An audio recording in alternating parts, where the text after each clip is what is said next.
Alléluia, merci Seigneur. Amen. Jésus. Psaume 100. Psaume de louange. Poussez vers l'Éternel des cris de joie, vous tous habitants de la terre. Servez l'Éternel avec joie. Venez avec allégresse en sa présence. Sachez que l'Éternel est Dieu. C'est lui qui nous a fait et nous lui appartenons.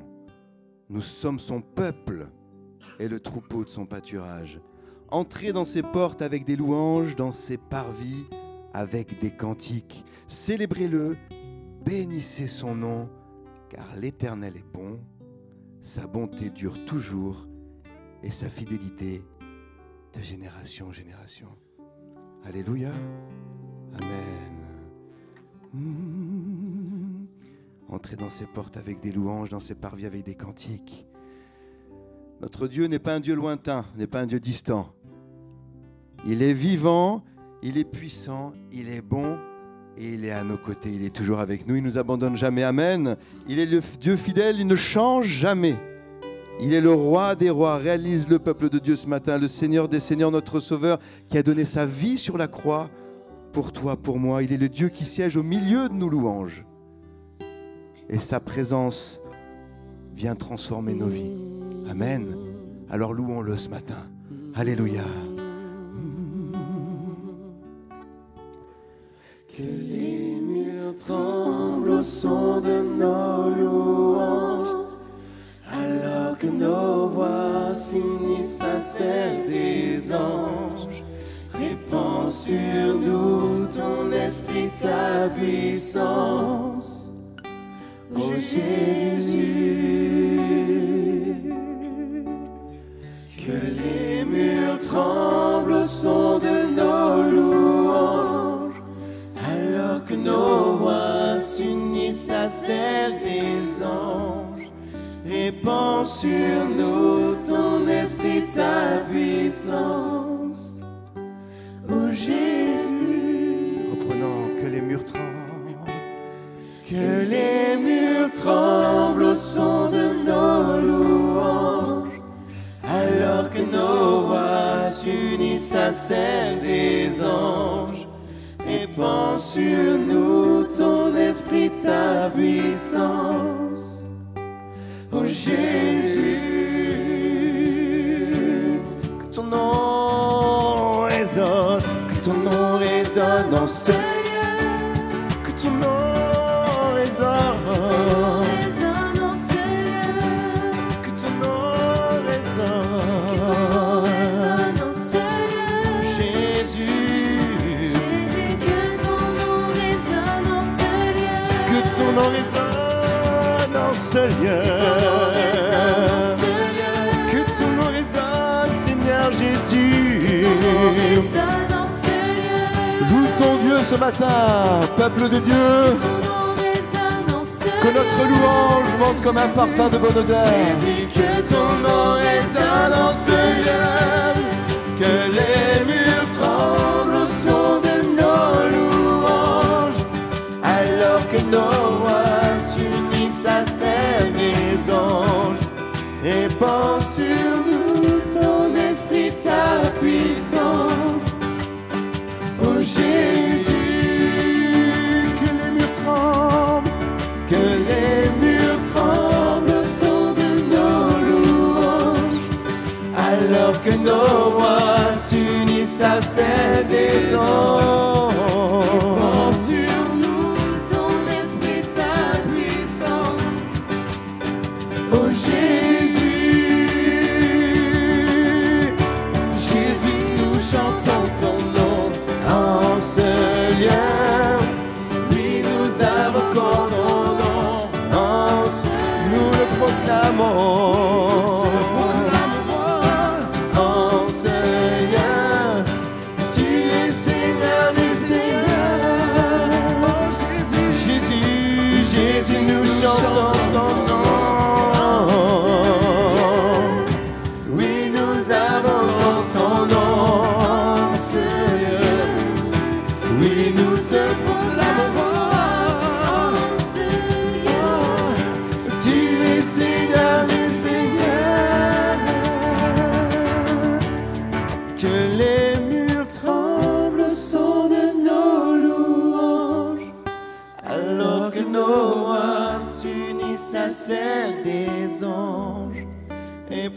sur nous ton esprit, ta puissance. Oh Jésus,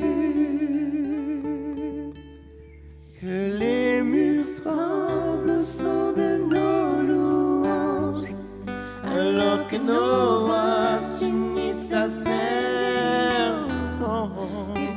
Sur nous ton esprit, ta puissance. Oh Jésus, J'entends encore une fois que les murs tremblent. que les murs tremblent au son de nos louanges, alors que nos voix s'unissent à celles des anges. Répands sur nous ton esprit, ta puissance. Oh Jésus, que ton nom résonne, Que ton nom résonne en ce lieu.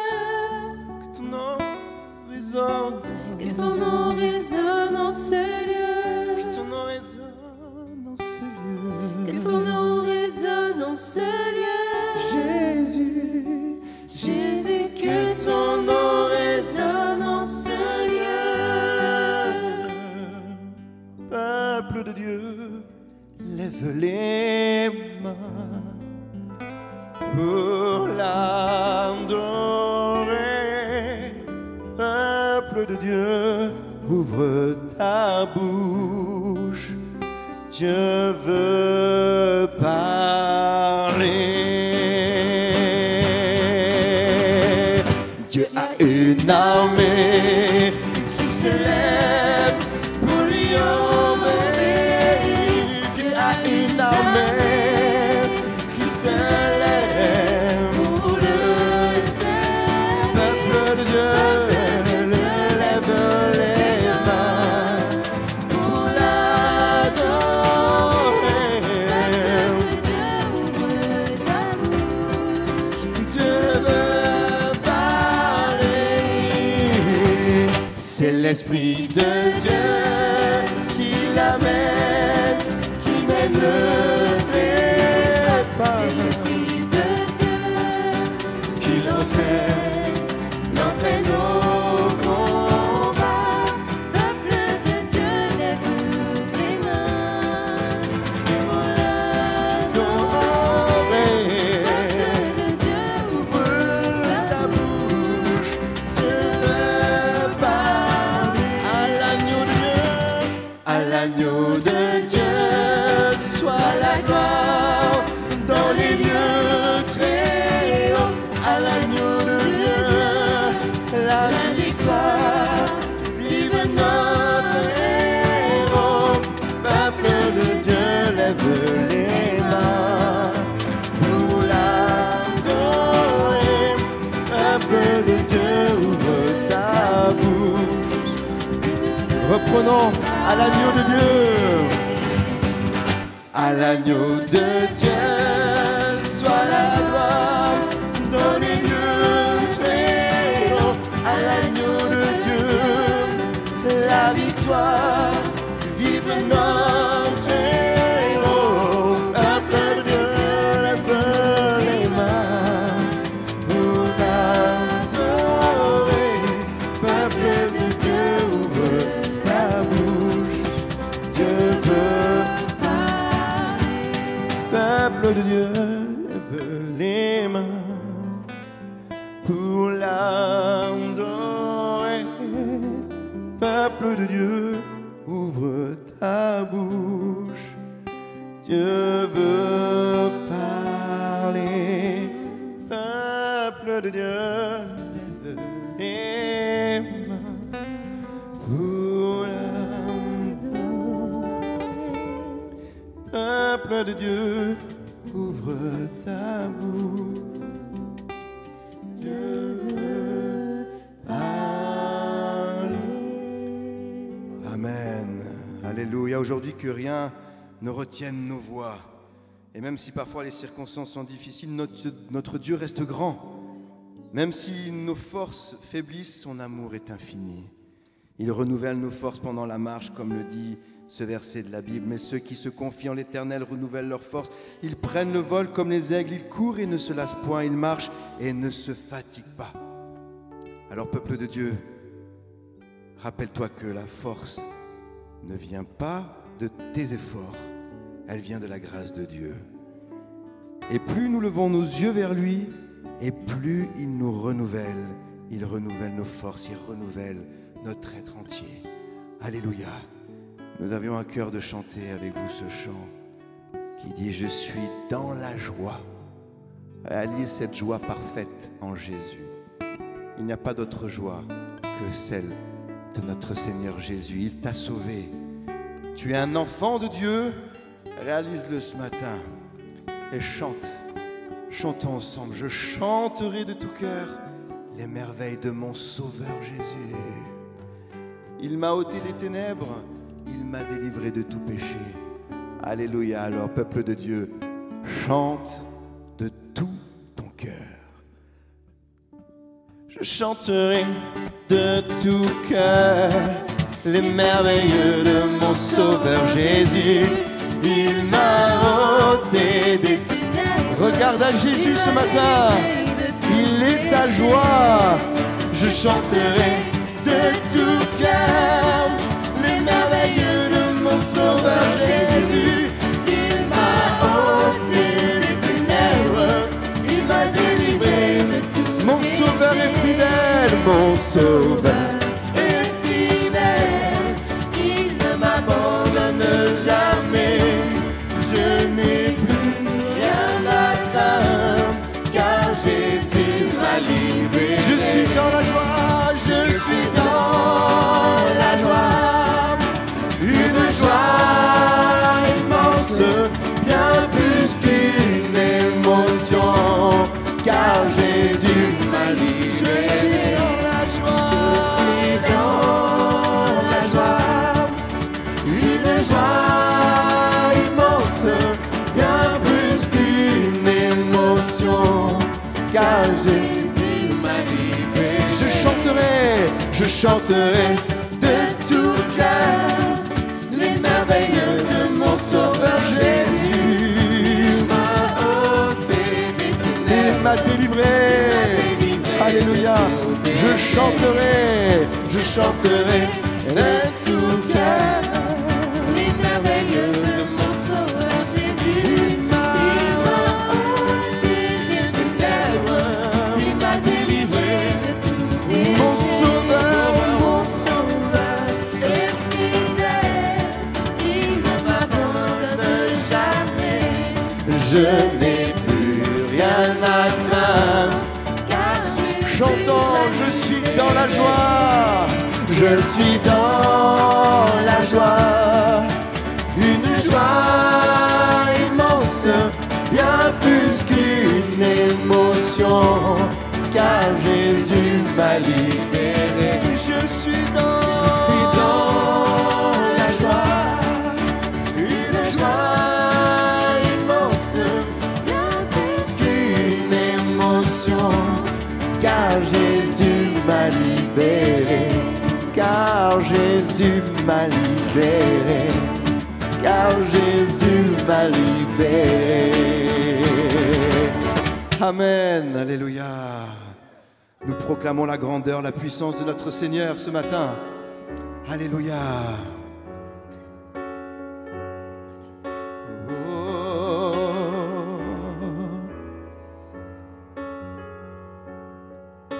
Toute la création proclame sa grandeur. Dieu est un Dieu puissant. L'univers tout entier reflète sa splendeur. Oui, Dieu est un Dieu puissant. Ses mains ouvrent la mer et le peuple est libéré. Des trompettes sonnèrent, Jéricho est tombé. Il dirige une pierre et Goliath est terrassé. Mon Dieu Dieu est un Dieu puissant. Car Dieu est un Dieu puissant. Il règne de son Seigneur avec sagesse, amour. Oui, Dieu est un Dieu puissant. car Dieu est un Dieu puissant, il règne de son Seigneur avec sagesse, amour, oui, Dieu est un Dieu puissant. Jésus arrive sur terre, le diable est défié. Dieu est un Dieu puissant. Il guérit, il libère avec autorité. Dieu est un Dieu puissant. La peur de l'ennemi, oh, il commence à trembler. Jésus offre sa vie, oui, il est ressuscité. Oui, tout est accompli, non, je n'oublierai jamais que mon Dieu est un Dieu puissant. Car Dieu est un Dieu puissant, il règne de son Seigneur avec sagesse, amour. Oui, Dieu est un Dieu puissant. Car Dieu est un Dieu puissant, il règne de son Seigneur avec sagesse, amour. Oui, Dieu est un Dieu puissant, il règne, il règne. Oui, Dieu est un Dieu puissant, il règne, il règne. Oui, Dieu est un Dieu puissant. Oh, car Dieu est un Dieu puissant, il règne de son Seigneur avec sagesse, amour. Oui, Dieu est un Dieu puissant. Car Dieu est un Dieu puissant, il règne de son Seigneur avec sagesse, amour. Oui, Dieu est un Dieu puissant. Car Dieu est un Dieu puissant, il règne de son Seigneur avec sagesse, amour. Oui, Dieu est un Dieu puissant. Oui, Dieu est un Dieu puissant. Mon Dieu est un Dieu puissant. Alléluia, alléluia. Amen. Alléluia, nous chantons la sainteté de notre Seigneur. Son nom est grand, son nom est puissant, son nom est au-dessus de tout. Toutes les générations devant lui prosternées entonnent ensemble un cantique à l'agneau. Ceux qui nous ont précédés et ceux qui nous suivront entonneront ce cantique à l'agneau. Ton nom est le plus grand, ton nom est tout puissant, ton nom est au-dessus de tout. Puissance, autorité, royaume et dignité, ton nom est au-dessus de tout. Et les anges acclament. Tu es saint, l'univers proclame. Tu es saint, tu es glorifié. Dieu très saint, à jamais tu es saint.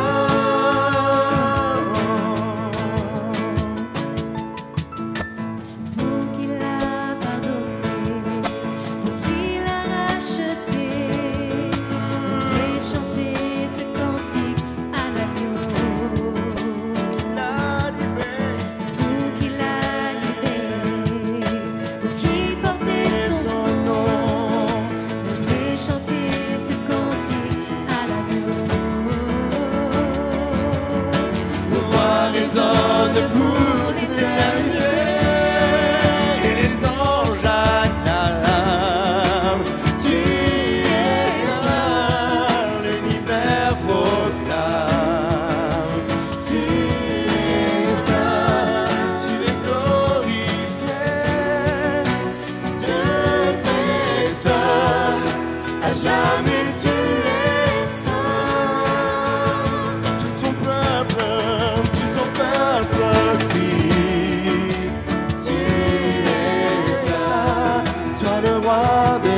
jamais tu es saint.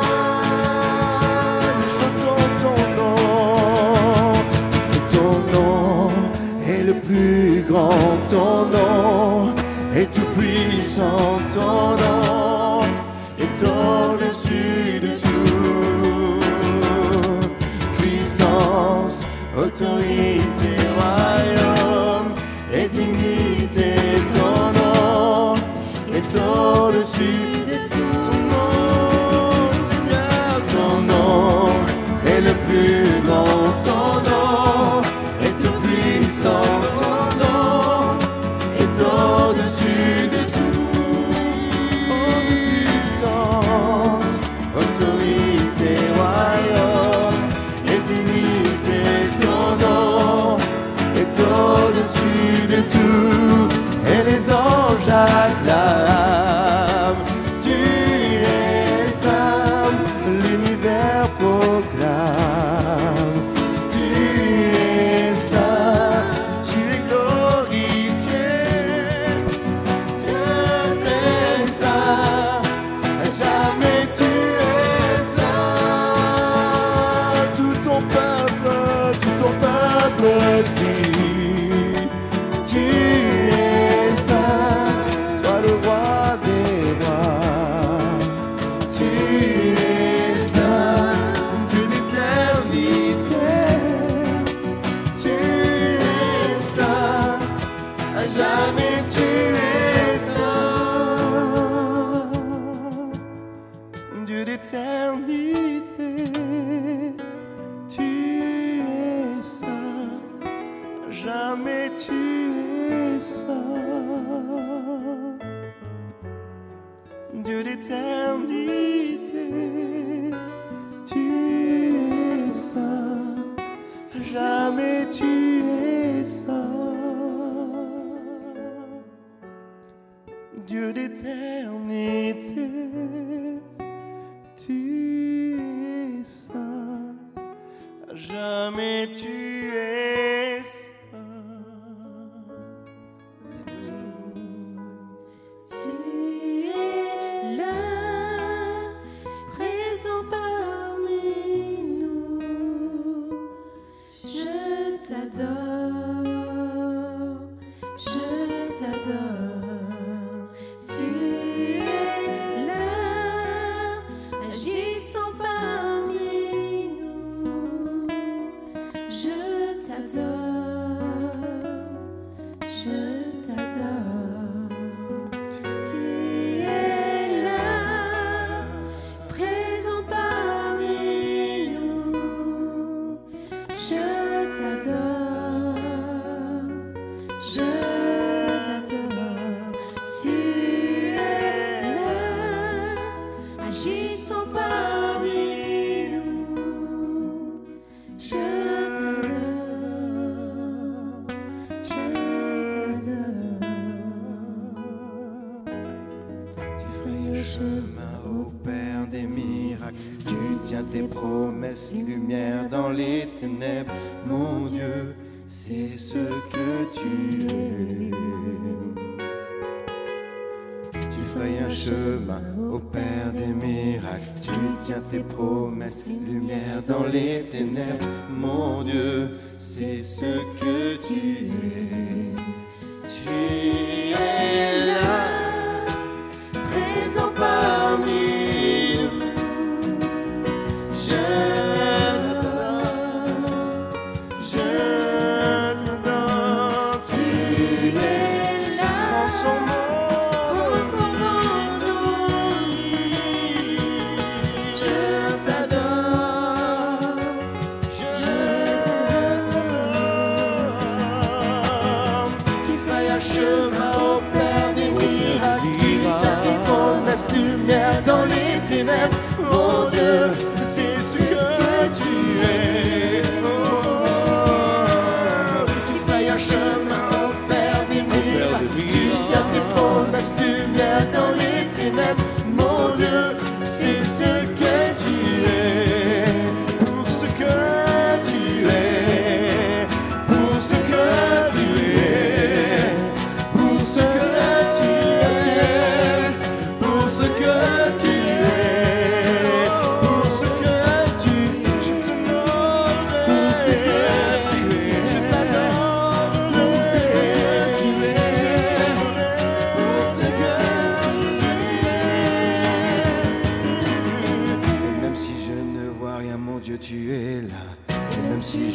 sens rien, mon Dieu, tu es là, tu es là, tu es là, Seigneur. Tu es là, tu agis, Seigneur. Et même si je ne vois rien, mon Dieu, tu es là. Et même si je ne sens rien, mon Dieu, tu es là. Tu es là, tu es là, Seigneur. Tu es là, tu agis, Seigneur. Et même si je ne vois rien, mon Dieu, tu es là. Et même si je ne sens rien, mon Dieu, tu es là.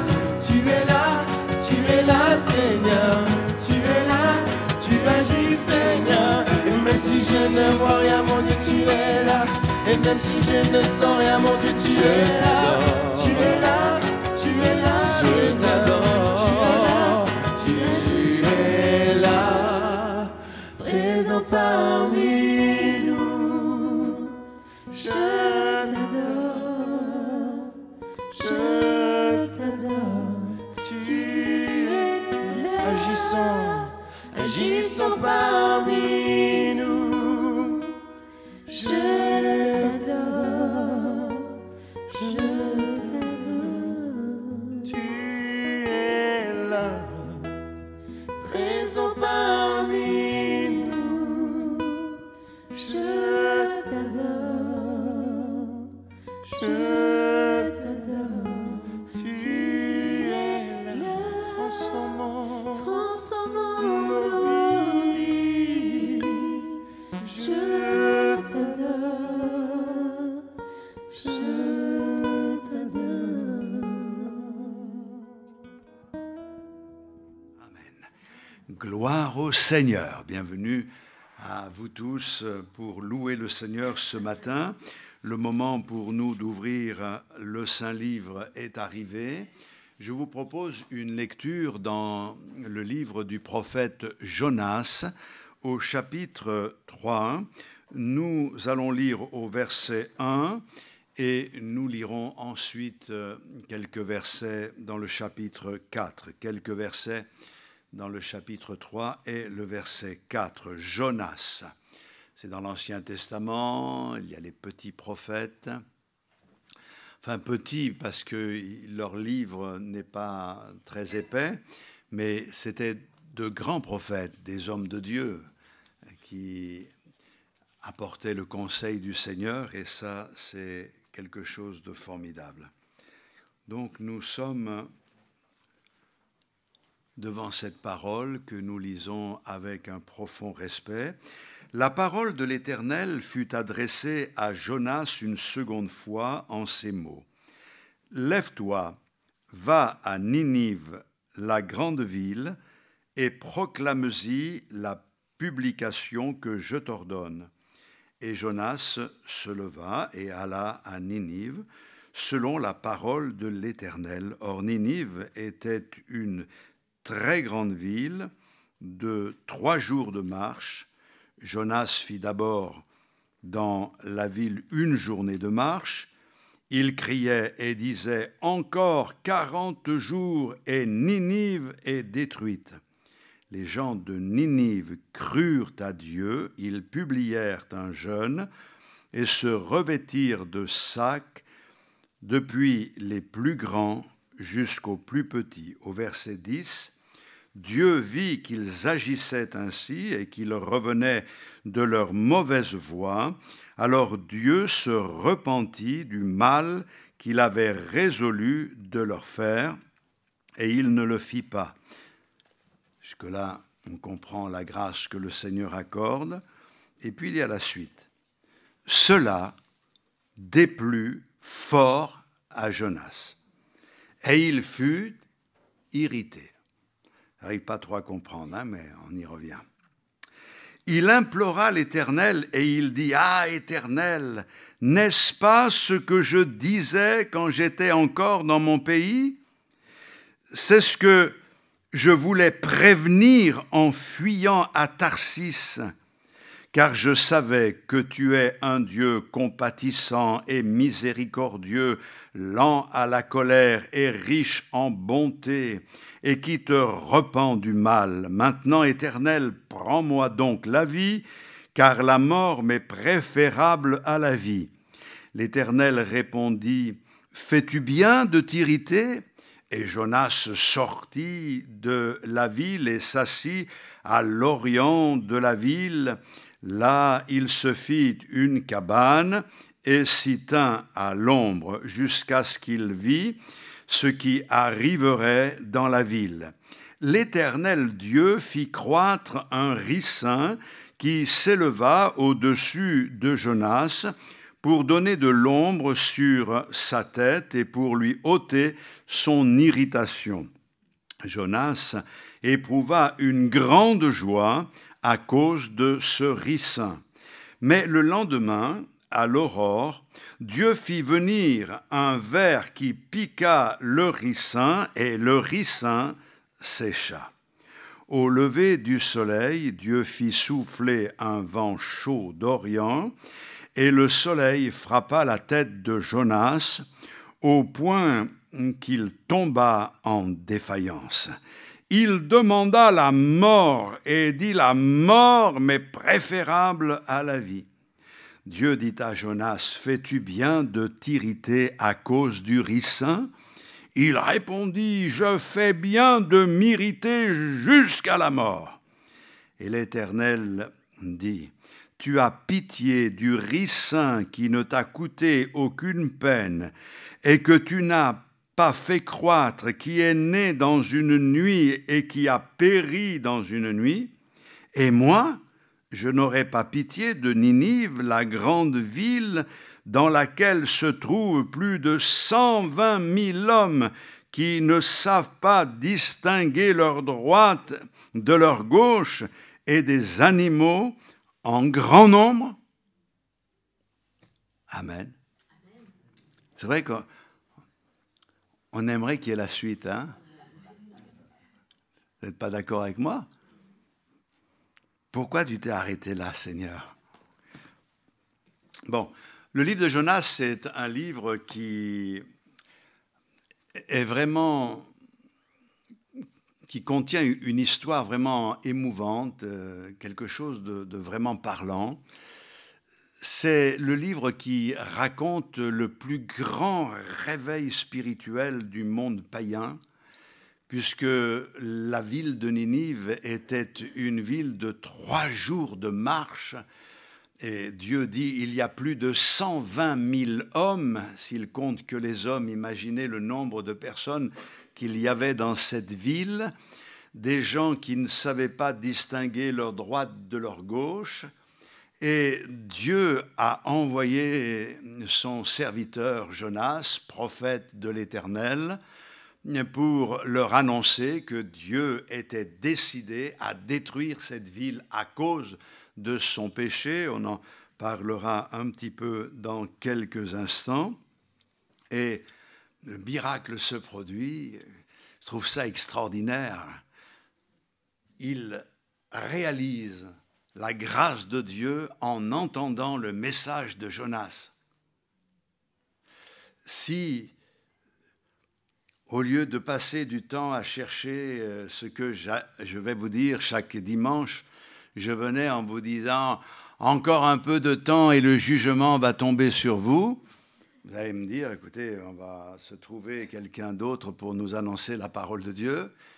Parce que c'est un drôle de message d'évangélisation. Encore 40 jours et Ninive sera détruite. Et il avance. Encore 40 jours et Ninive. Wow. Il ne parle pas de la compassion de Dieu, de la miséricorde de Dieu.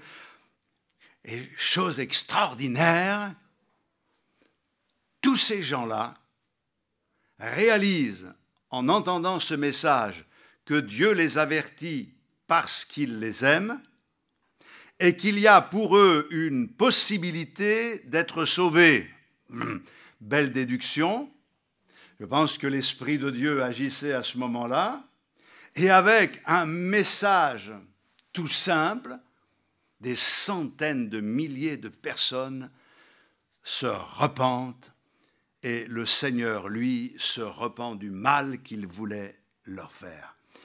Je trouve ça extraordinaire et en même temps, je me sens tellement petit parce que je passe des jours et des jours à expliquer ce qu'est la miséricorde de Dieu, l'amour de Dieu, la compassion de Dieu. Et souvent, j'ai l'impression que ça rentre par une oreille, ça sort par l'autre. Je ne vois pas forcément le résultat que j'aimerais voir. Lui, encore 40 jours. Et en plus, il y va à contre-cœur. Je me dis, Seigneur, tu fais bien ce que tu veux.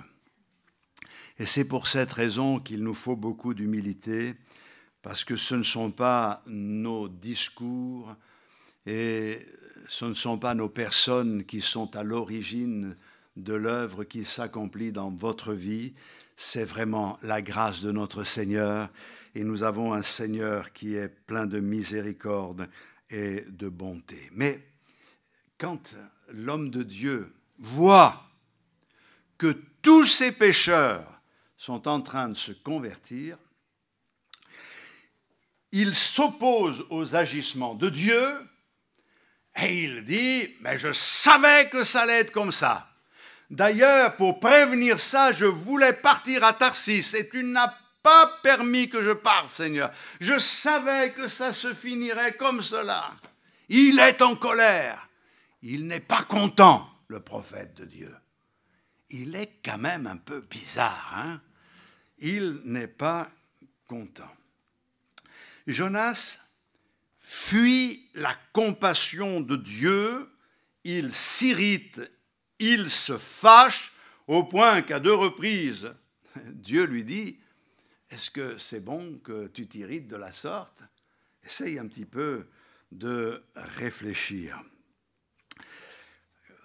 C'est vrai que je peux penser aussi, ce prophète, il devait se dire « Je connais bien ma Bible, je sais ce que dit le Deutéronome dans le chapitre 18.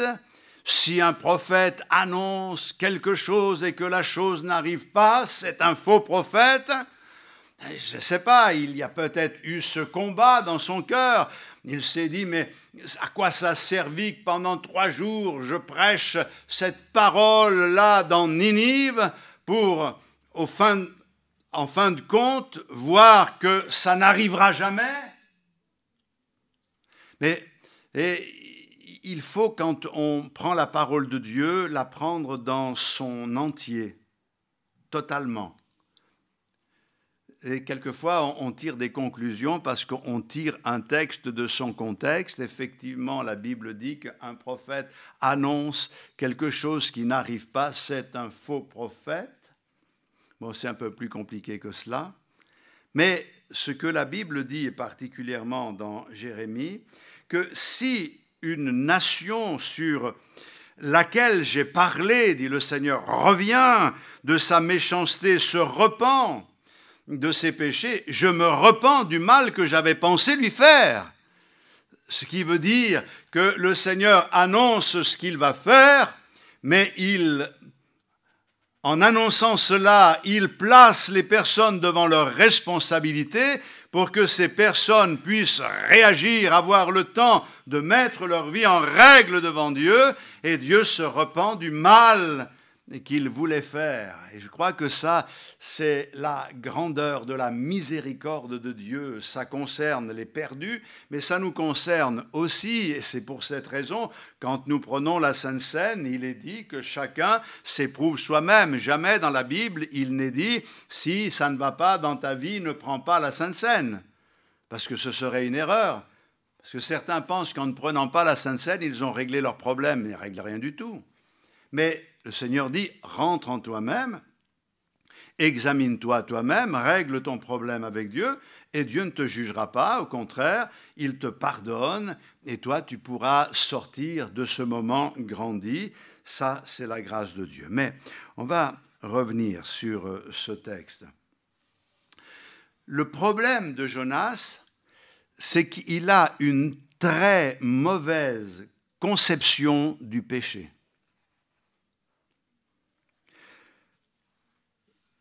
Vous savez, la ville de Ninive, je me suis posé la question, pourquoi Jonas ne voulait pas que ces gens se convertissent? Vous n'avez jamais posé la question? Est-ce que vous savez ce qu'était Ninive et le péché de Ninive. Je vous conseille de lire le prophète Nahum, ou Nahum, comme vous voulez.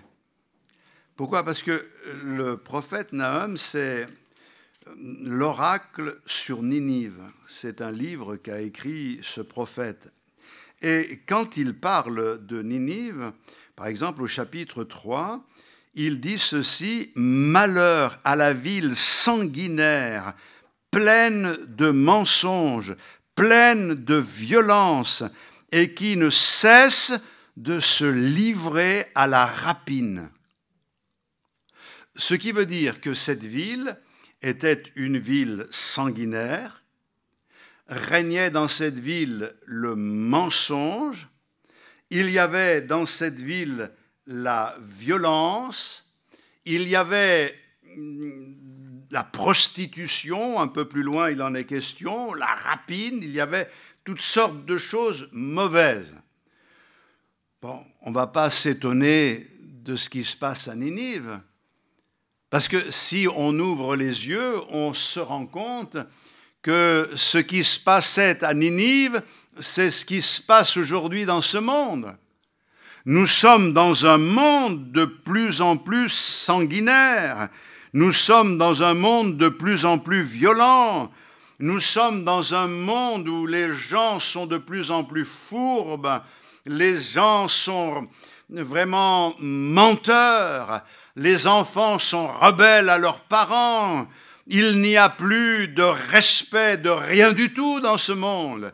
Et quand on regarde ce monde et que l'on écoute les infos qui nous rapportent des faits de société ou des actes qui sont commis, des faits divers ici et là, on se dit ce monde est terrible, on est arrivé dans une situation qui est irréversible, il faut que ces gens soient jugés, il faut les condamner, ces gens-là.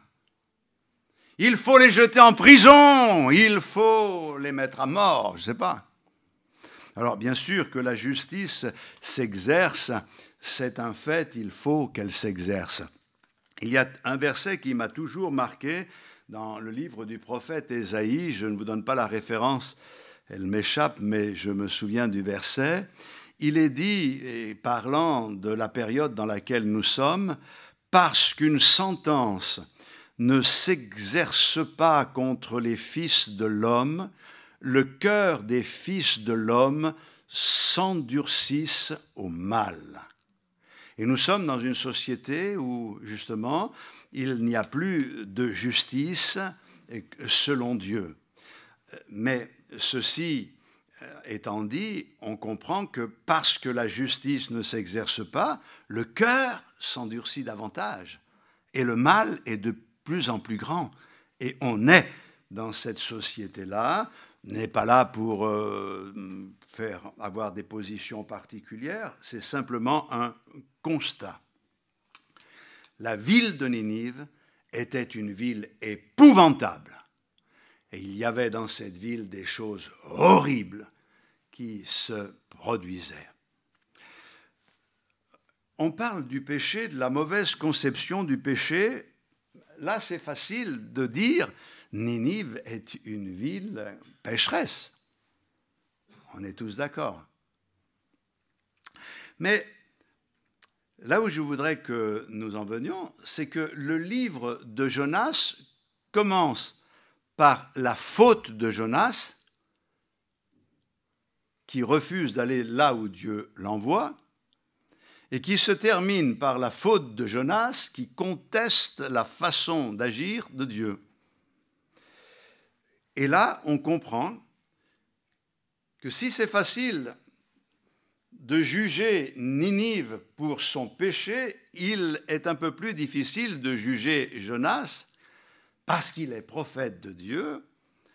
Et bon, s'il y a quand même des choses qui ne vont pas, ce n'est pas bien grave. Alors certes, il existe des conséquences différentes au péché. Par exemple, quelqu'un qui tue avec un couteau, il va faire moins de dégâts que quelqu'un qui tue avec une bombe. mais les deux péchés puisent à la même source et ils sont identiques. Comprenez ce que je suis en train de dire? C'est que c'est quand même le même péché qui est à l'origine de ces actes. Je ne vais pas prendre des détails, mais ce que la Bible me dit, la désobéissance dans le livre de Samuel, 1 Samuel chapitre 15, c'est Samuel qui parle à Saül, qui lui en fait un peu à sa tête, qui fait les choses comme il veut, qui arrange un petit peu les vérités de Dieu. Le prophète va lui dire, peut-être que le mieux c'est de lire le texte, donc dans 1 Samuel au chapitre 15, le verset 23, « La désobéissance est aussi coupable que la divination, et la résistance ne l'est pas moins que l'idolâtrie et les théraphim. Puisque tu as rejeté la parole de l'Éternel, je te rejette aussi comme roi. » Il n'a pas commis de choses bien graves, on pourrait dire. Il a arrangé la volonté de Dieu à sa façon, et le Seigneur dit: la désobéissance est aussi coupable que la divination. Quand Jonas part à Tarsis, on a vu quel était son raisonnement.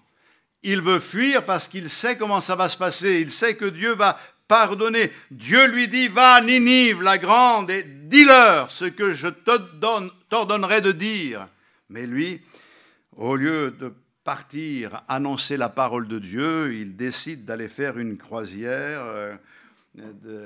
Mais bon, vous savez comment ça s'est passé. Il désobéit à Dieu. En désobéissant à Dieu, il commet le péché. Je veux vous amener à comprendre qu'une goutte de poison ne va pas faire le même effet qu'un flacon de poison. Pourtant, c'est du poison. Et le poison, ça tue. Et si vous prenez ce poison et que vous mettez quelques gouttes dans un litre de lait, ça va vous tuer.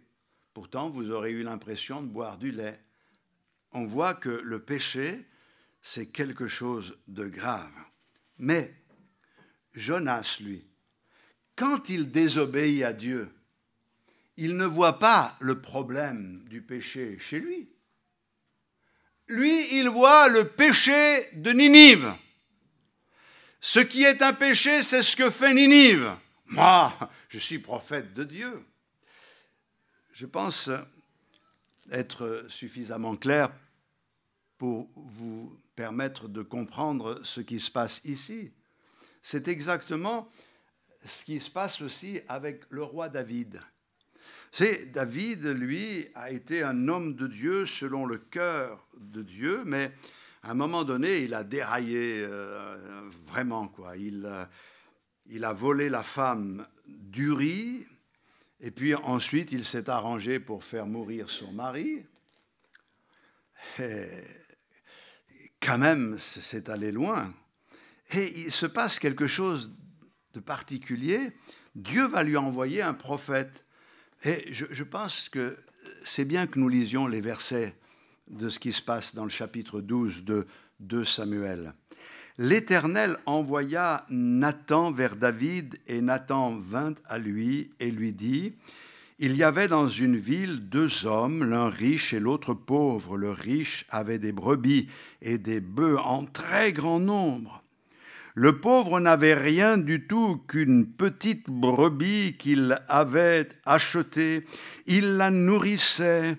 Elle grandissait chez lui avec ses enfants. Elle mangeait de son pain, buvait dans sa coupe, dormait sur son sein, et il la regardait comme sa fille. Un voyageur arriva chez l'homme riche.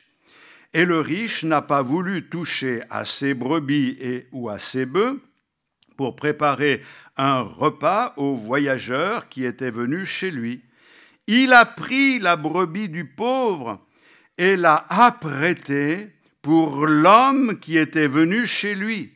La colère de David s'enflamma violemment contre cet homme, et il dit à Nathan, « L'Éternel est vivant, l'homme qui a fait cela mérite la mort. » Waouh! Je ne sais pas si vous captez ce qui se passe ici. Nathan raconte une histoire pour faire prendre conscience à David du mal qu'il avait fait.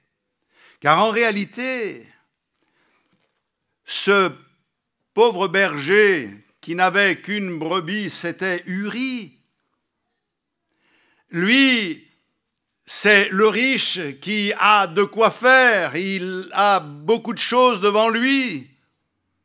Mais David, qui est un berger, quand il entend cette histoire, il se dit, c'est pas normal que l'on tue la brebis de cet homme pauvre, alors qu'il y en avait tellement de brebis et de bœufs pour préparer un repas pour un voyageur. Il juge sur cette histoire et il dit quelque chose de fort.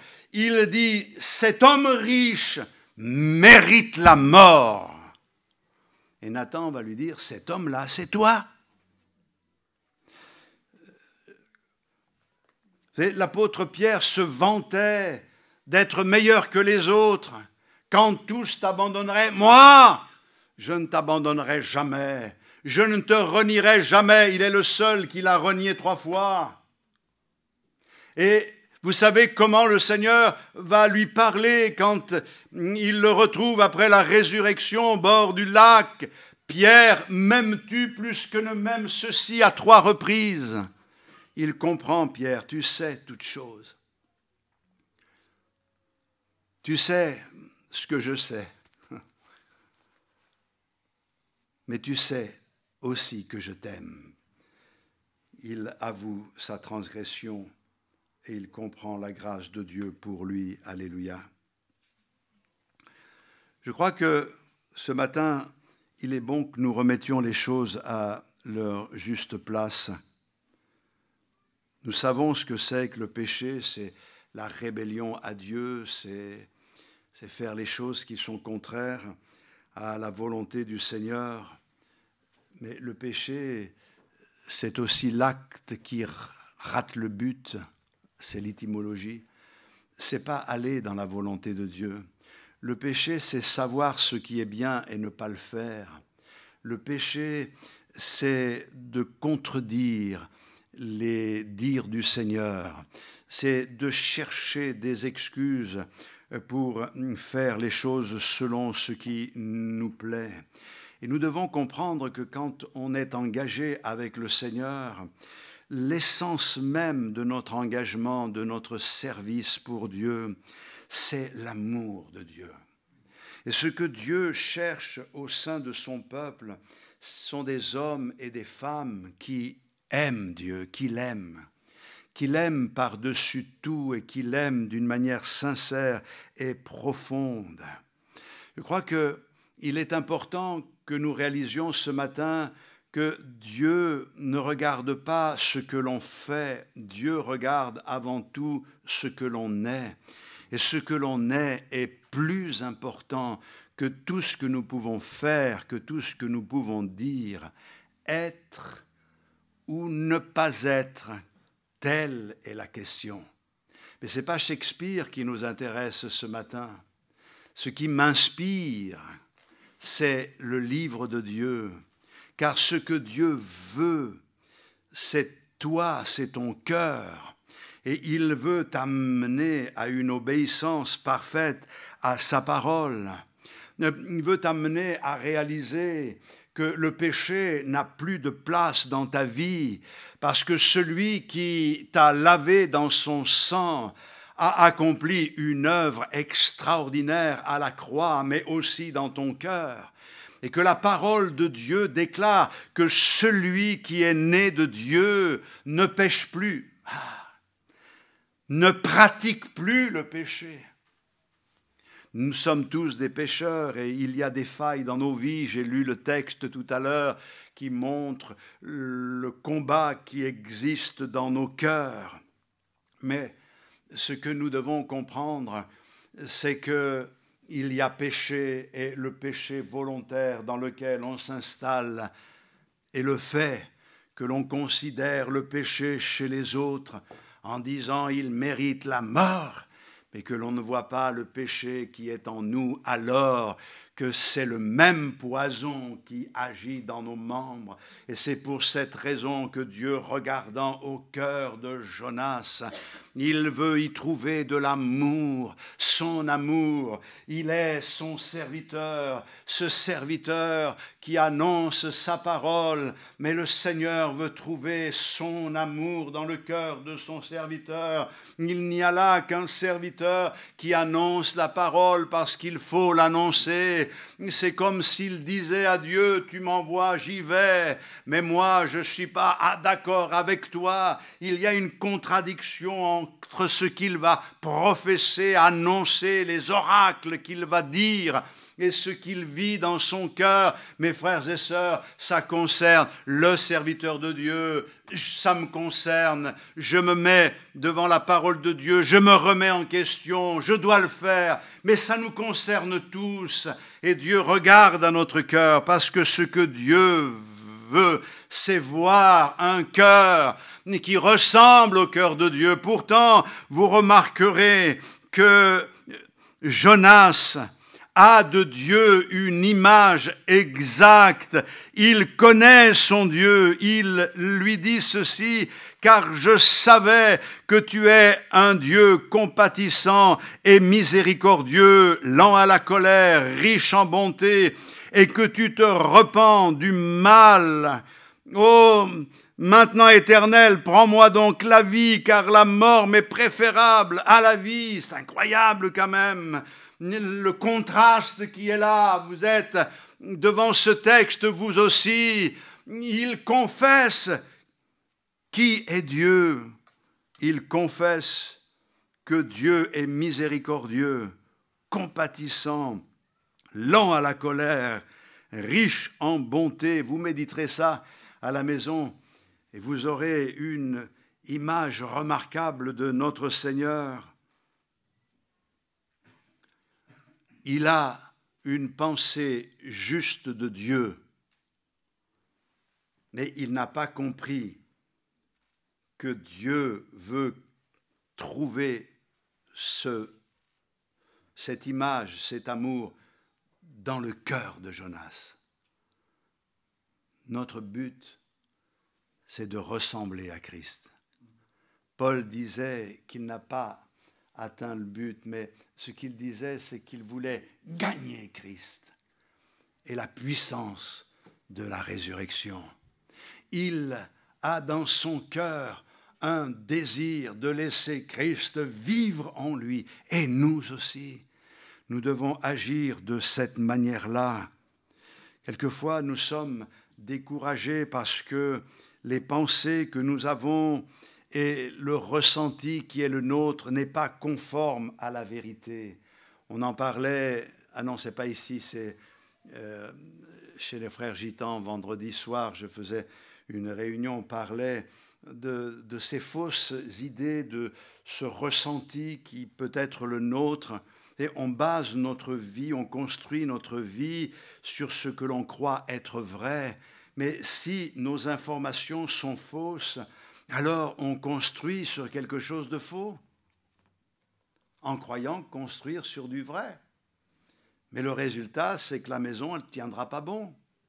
Pour cette raison qu'il faut revenir à la parole de Dieu. Ce n'est pas ce que je ressens, ce que je pense qui est important, c'est ce que Dieu dit, c'est ce que Dieu est. Alors, on pourrait longuement parler sur cet aspect-là, mais je vous invite vraiment à revenir à ce qui est écrit, car de plus en plus, on dérape. On s'attache à des choses qui nous plaisent, mais qui n'ont pas de rapport avec l'Écriture. Alors, c'est vrai qu'on peut trouver des choses agréables, mais fonder notre vie sur des choses agréables, ce n'est pas ce que Dieu veut. Dieu veut que l'on fonde notre vie sur sa parole. Et sa parole, comme sa volonté, elle est bonne, agréable et parfaite. Il n'y a rien à ajouter, rien à retrancher. Alléluia. Si Dieu est comme tu le dis, tu devrais être pareil. Mes frères et sœurs, nous confessons la beauté de notre Seigneur. Mais en confessant la beauté de notre Seigneur, nous devrions voir notre propre beauté.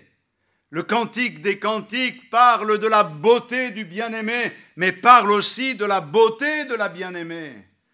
Et je crois que nous avons vraiment besoin de la grâce du Seigneur dans notre vie pour pouvoir retrouver dans nos vies les traits de beauté de notre Seigneur. Et quand quelqu'un regarde mes fils, ils cherchent à voir s'ils ressemblent à leur mère ou à leur père.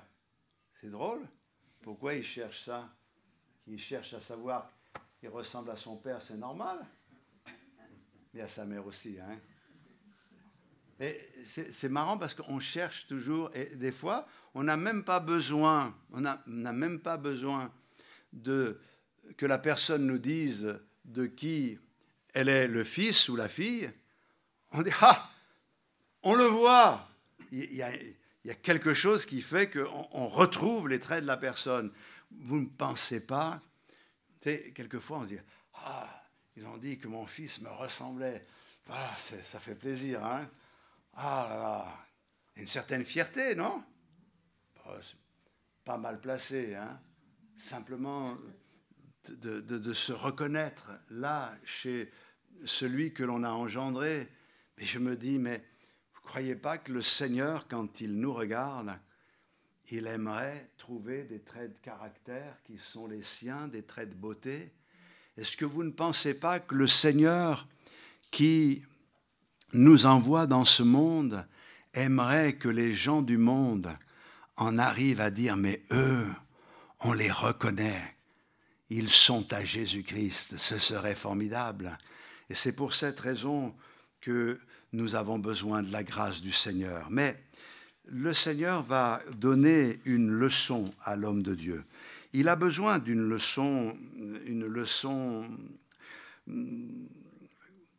de la part du Seigneur. Le Seigneur va parler à l'homme de Dieu et il va lui montrer que dans sa vie, il ne fait pas bien de s'irriter comme il a l'habitude de le faire. Alors, je ne vais pas prendre les choses dans l'ordre que j'avais prévu de dire, mais le Seigneur va s'adresser à cet homme, Jonas. Dieu fit croître un ricin, verset 6, qui s'éleva au-dessus de Jonas pour donner de l'ombre sur sa tête et pour lui ôter son irritation. Jonas éprouva une grande joie à cause de ce ricin, mais le lendemain, à l'aurore, Dieu fit venir un ver qui piqua le ricin et le ricin sécha. Au lever du soleil, Dieu fit souffler un vent chaud d'Orient, et le soleil frappa la tête de Jonas au point qu'il tomba en défaillance. Il demanda la mort et dit, la mort m'est préférable à la vie. Et Dieu dit à Jonas, fais-tu bien de t'irriter à cause du ricin? Il répondit, je fais bien de m'irriter jusqu'à la mort. Et l'Éternel dit, tu as pitié du ricin qui ne t'a coûté aucune peine et que tu n'as pas fait croître, qui est né dans une nuit et qui a péri dans une nuit. Et moi, je n'aurai pas pitié de Ninive, la grande ville dans laquelle se trouvent plus de 120 000 hommes qui ne savent pas distinguer leur droite de leur gauche et des animaux en grand nombre. Le Seigneur va lui donner une leçon. Dieu poursuit Jonas avec sa compassion.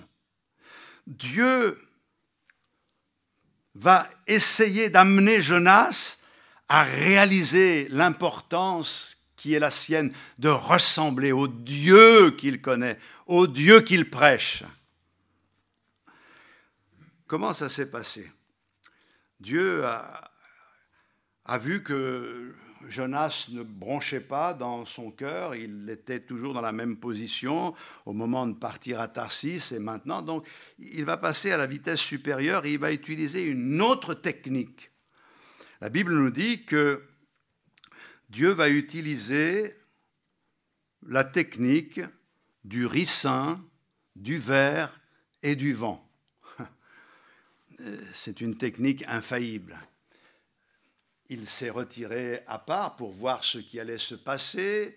Il veut observer l'œuvre de Dieu de loin. Il s'est fait une cabane, il est à l'ombre. On imagine tous qu'il était dégarni, que le soleil là-bas tapait fort. Il cherchait l'ombre. Donc le Seigneur, d'un coup, a fait pousser un ricin qui a surgi spontanément. Un ricin, c'est une plante avec de larges feuilles vertes qui a d'autres vertus médicales, mais le ricin lui faisait de l'ombre. Et il y a quelque chose qui est dit, c'est que Dieu a fait pousser d'un coup ce ricin pour donner de l'ombre à son serviteur et pour calmer son irritation. Parce que quand même, il est irrité, le gars, hein ? La Bible nous dit que Dieu lui dit « Fais-tu bien de t'irriter à cause de ce ricin ?» Il répond « Je fais bien de m'irriter jusqu'à la mort. » Je ne sais pas, moi je ne me permettrais pas de parler au Seigneur de cette manière-là. Il parle avec une certaine véhémence, une arrogance, mais je ne sais pas pour qui il s'est pris, ce Jonas, non ? Vous savez, quelquefois, il y a des frères et sœurs qui me disent « Moi, avec le Seigneur, je m'explique. Hein, j'aimerais te dire avec toute humilité, explique-toi, mais prends un peu de recul et fais-le avec beaucoup d'humilité. Même si tu sens la colère monter parce que les choses ne se passent pas comme tu l'avais souhaité, parle au Seigneur avec beaucoup de respect, avec beaucoup d'humilité, parce qu'il est Dieu, il est ton Créateur, et il est bien au-dessus de chacun d'entre nous. À notre Seigneur soit la gloire. Alléluia. Jonas éprouve une grande joie. Il a son ricin, il a la tête à l'ombre, et même si le sirocco commence à se lever, il est content. Et finalement, il lui en faut peu pour être heureux. C'est pas vrai? Un ricin qui lui fait de l'ombre, mais bon, allez, on va passer sur bien des détails inutiles parce qu'on ne va pas rester là trop longtemps. Mais Dieu décide, la nuit, d'envoyer un ver qui va tuer le ricin. Jonas se lève le matin et se dit « Ah, encore une journée à observer ce qui va se passer. » À l'ombre du ricin, il se tourne. Bon, il est sec. Il est vraiment en colère. Il s'irrite. Et vous avez remarqué, il s'irrite parce que la chaleur chauffe sa tête, le sirocco aidant, il n'a plus trop les idées claires. Il tombe en défaillance et il dit « Je demande la mort ». Dites-moi, est-ce que vous pensez que ça vaut la peine de mourir pour un ricin qui sèche? C'est la loi de la relativité. Je me souviens de cette petite anecdote. C'était à l'époque où on devait passer à l'euro. Et c'était le fils d'un pasteur qui dit à son père « Moi, je voudrais être mort avant que l'euro n'arrive. » Son père est étonné d'entendre son fils parler comme ça. Il lui dit « Mais pourquoi tu dis ça ?»« Ben, tu te rends compte, papa ? Il va falloir tout le temps calculer. Vous imaginez, dans la tête de ce gamin, il vaudrait mieux que ce soit mort avant que l'euro n'arrive. Mais quand même, franchement, la mort alors que calculer, divisé par 6 ou multiplié par 6, je ne me souviens même plus, je crois que c'était divisé par 6,5, quand même, il y a des techniques, ça ne mérite pas la mort. Vous savez, des prophètes qui ont demandé la mort, il y en a eu. Je pense au prophète Élie, qui est découragé. Heureusement que Dieu n'a pas exaucé sa prière, hein, parce qu'il n'aurait jamais été un des rares à monter au ciel sans passer par la mort. Comme quoi le Seigneur sait ce qu'il fait avec nous. Mais là, lui, il demande la mort une première fois, il veut mourir une deuxième fois, tout simplement parce que les choses ne se passent pas comme il l'aurait souhaité. Est-ce qu'il a raison de vouloir mourir? Mais non. Il avait un bel avenir devant lui. Je crois qu'il faut que l'on garde une juste perspective des événements de la vie. Et quelquefois, quand ça va mal, quand on n'en peut plus, quand on a la rage, on a envie de dire, il vaut mieux mourir que d'affronter ça. Mais Dieu ne nous fait pas mourir parce qu'il a des choses beaucoup plus belles à nous réserver. Alors, la leçon, je vais la donner simplement.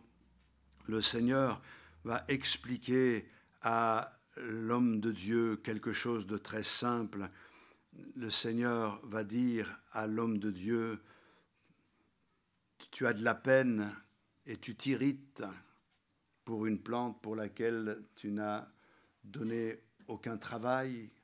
Elle a poussé spontanément, elle a séché le lendemain, mais ce n'est pas le produit de tes efforts, tu t'irrites et tu es en peine pour cette plante.